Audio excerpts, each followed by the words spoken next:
So recently, Microsoft has really beefed up the Xbox Games Pass. So this is basically a subscription service they've come out recently where you can pay $10 a month and have access to hundreds and hundreds of different video games on the Xbox platform.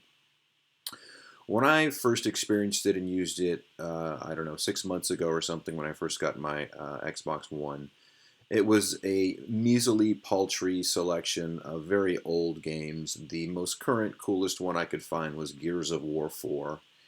And I played the heck out of that. I finished the entire game, and then I decided, after looking at all the rest of the games that they had on offer, it was just not worth the ten bucks a month.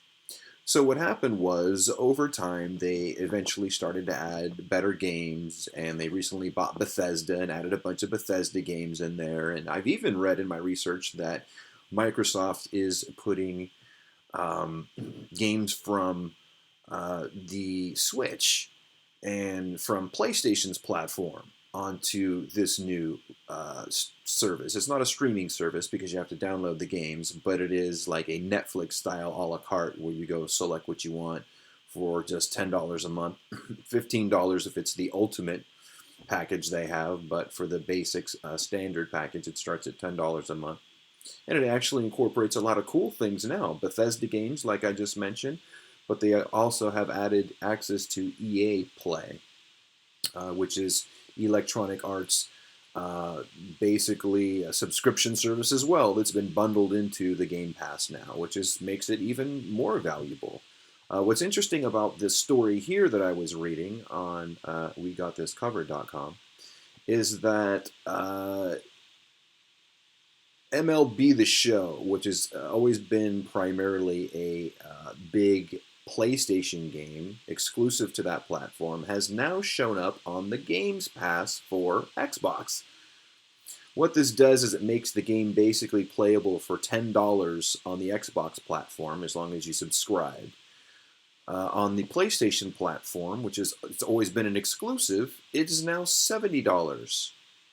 Whoa, unbelievable. So this is happening now. Games are now going cross-platform that have always been primarily anchored to one platform. So we're now seeing this, and so the headline here is PlayStation owners furious at Sony over Game Pass announcement, which basically saying that for less money you can play exclusive PlayStation games on the Xbox now. Whoa, mind blowing. That is insane. So when you kind of look at the offering that Microsoft has compared to what Sony's offering online on their consoles, people are jumping ship. People are literally going to Xbox because they're finding that there's just a lot on offer for a lot cheaper as far as the games go.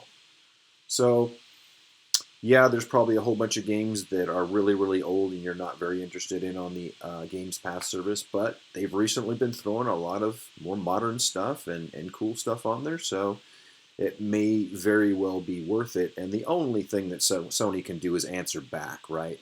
They got to quit taking this approach of trying to just squeeze all the money they can, hand over fist out of the gamers and just start to think in terms of backwards compatibility and cheaper gaming services and ways that they can compete with what Microsoft is doing. Primarily, people have always purchased PlayStations because of their raw power and their exclusives compared to the Xbox.